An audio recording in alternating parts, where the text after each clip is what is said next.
keagamaan atau antar keagamaan yang menurut saya besar karena bulan Juli ini kita dikunjungi oleh pemimpin besar dari Mesir, Grand Sheikh Azhar Dr.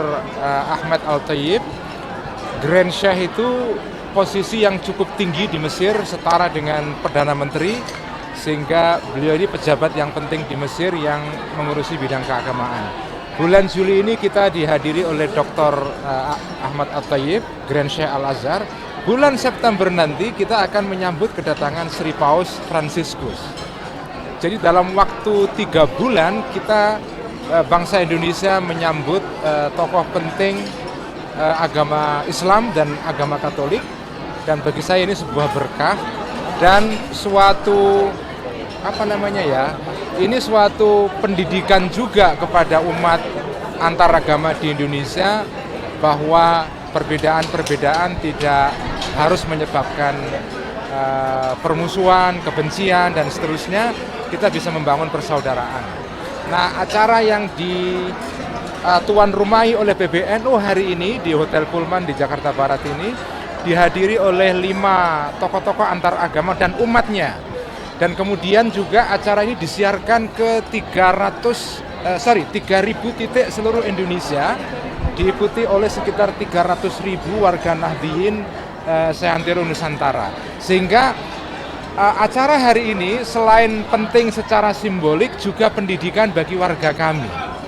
Ketika warga kami di NU mendengar, melihat kehadiran tokoh-tokoh antaragama di dalam acara yang diadakan PBNU, itu bagi saya sesuatu yang penting, bagian dari pendidikan kebangsaan.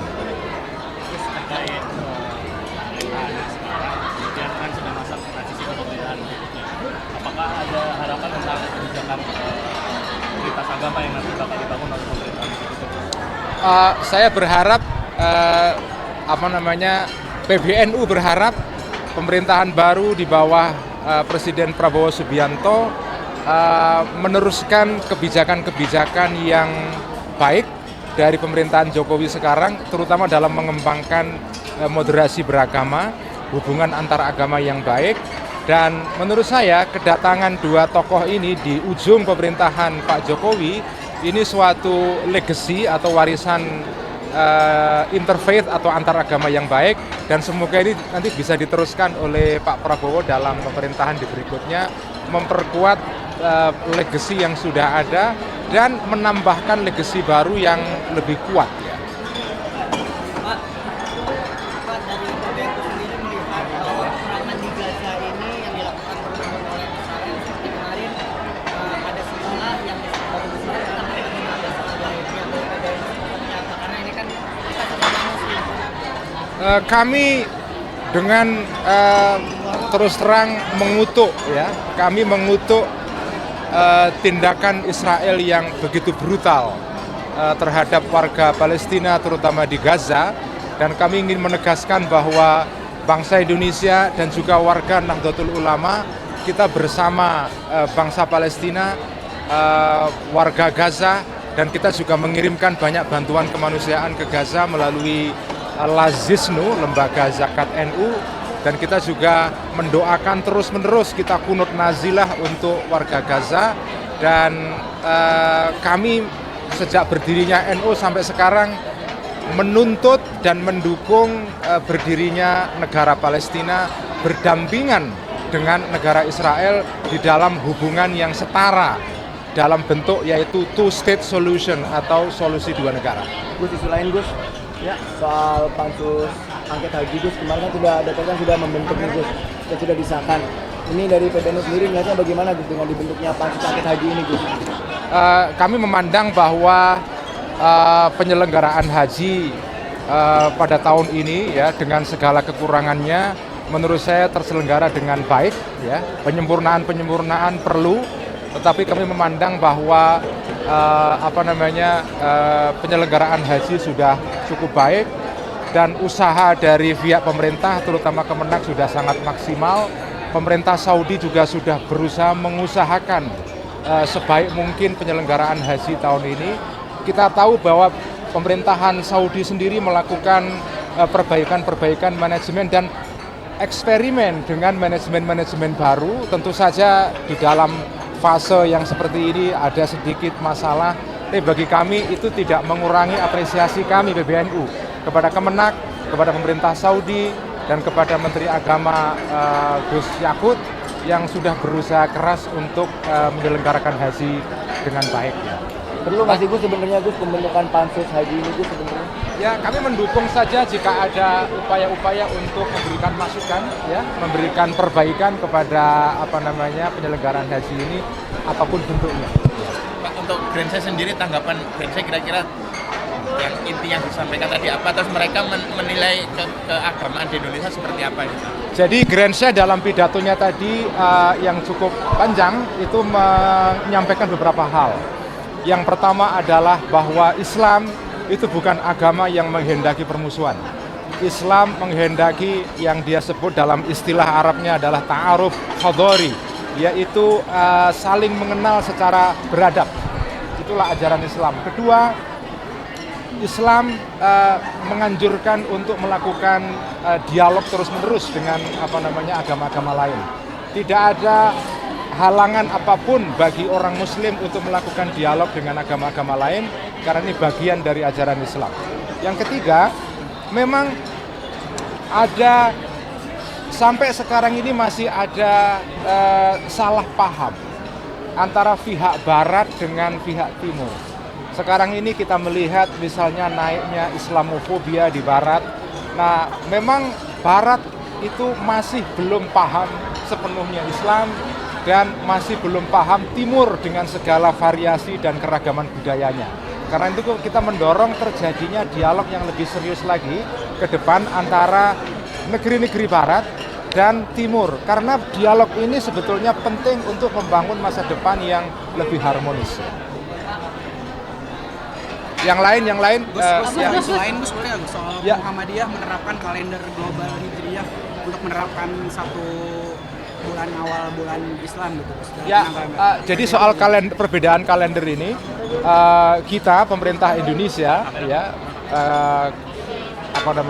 sistem yang dipakai selama ini kita menganut sistem yang sudah ada yaitu ru'yah yang didukung kita mendukung memakai sistem yang sekarang ini sudah berjalan, itu dijalankan oleh Kemenak dan disetujui juga oleh sebagian besar ormas-ormas Islam yang lain, yaitu penetapan awal bulan dengan dua metode sekaligus, yaitu metode ru'yah, ru'yatul hilal, melihat bulan dengan cara ru'yah.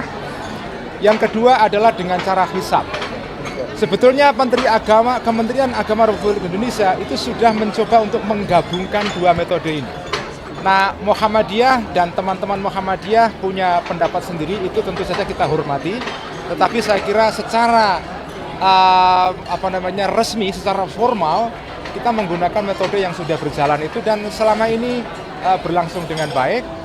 Dan ini yang perlu saya tambahkan, metode yang dipakai oleh pemerintah Indonesia dalam menentukan awal bulan ini, bulan Hijriyah ini, sebetulnya melanjutkan tradisi dalam Islam yang sudah berlangsung berabad-abad.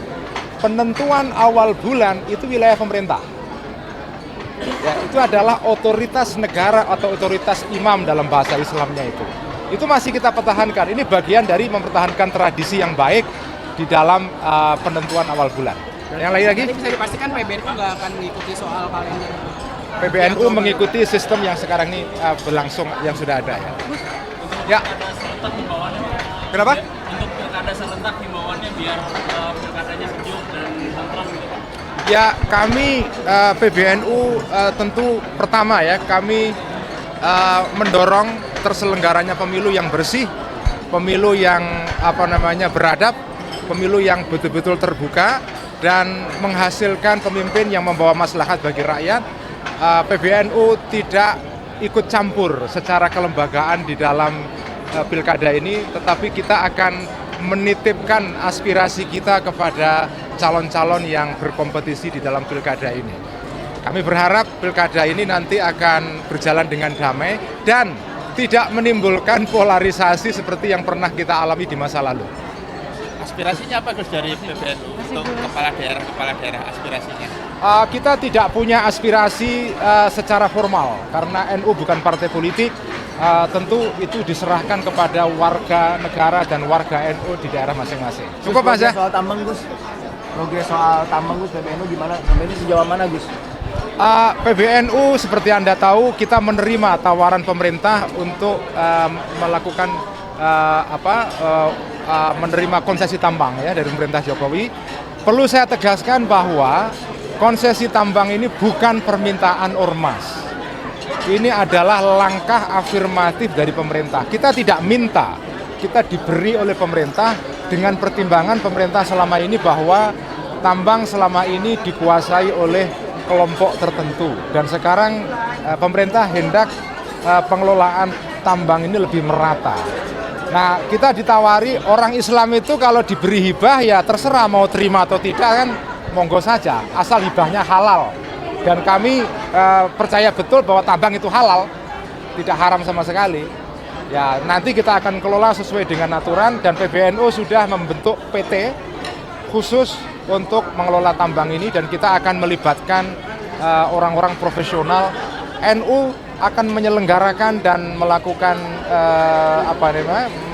melakukan penambangan ini dengan secara halal, mengikuti seluruh aturan dan mengikuti prosedur yang profesional. Gus, berarti PT-nya udah dibentuk Gus. PT-nya udah dibentuk. Cukup ya. PT-nya udah dibentuk ya Gus ya? Ya, Berarti udah. untuk PT-nya udah. Terima kasih. Apa Gus nama PT-nya Gus? Sejauh ini gimana udah keluar izinnya atau gimana? Iya Gus. Kita sedang menunggu izin dari pemerintah ya. Oke, makasih Mas.